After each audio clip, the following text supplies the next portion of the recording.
Today stock information டே stock news பார்க்கலாமா? இன்னைக்கு நம்ம பார்க்க போகிறது ரெண்டு கம்பெனியோட Q4 ரிசல்ட் தான். அதில் ஃபர்ஸ்ட் ஒன் மெரிக்கோவோட கன்சால்டேட் நெட் ப்ராஃபிட் 14% இன்க்ரீஸ் ஆயிருக்கு.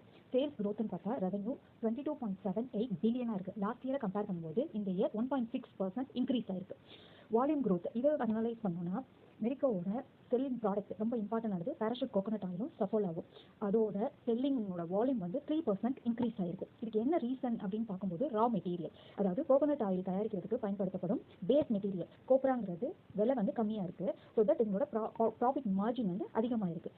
இதோட இம்பார்ட்டன்ட் ஒரு அனௌன்ஸ்மெண்ட் என்னன்னா, இன்வெஸ்டர்ஸ்க்கெல்லாம் ஒரு ஸ்டாக்கோட ப்ரைஸ் 4 ரூபீஸ்னு டிவிடெண்ட் கொடுக்க போகிறதா இன்ஃபார்ம் பண்ணியிருக்காங்க.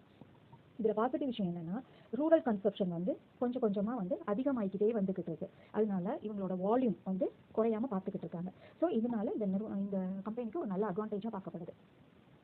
நெக்ஸ்ட் நம்ம பார்க்க போகிறது மகேந்திரா அண்ட் மகேந்திரா எம்என்எம்மோட ப்ராஃபிட் பார்த்தீங்கன்னா பேட் ஆஃப்டர் டாக்ஸ்க்கு அப்புறம் 35% இன்க்ரீஸ் ஆயிருக்குன்னு மென்ஷன் பண்ணியிருக்காங்க. ரெவன்யூ க்ரோத் 25% இன்க்ரீஸ் ஆயிருக்குன்னு சொல்லியிருக்காங்க. இதுக்கு ரீசன் பார்த்தா எஸ்யூவி டைப் கார்ஸும் ஃபார்ம் டிராக்டர்ஸும் செமையாக வந்து சேல் ஆயிருக்கு அப்படின்னு சொல்லி இன்ஃபார்ம் பண்ணியிருக்காங்க.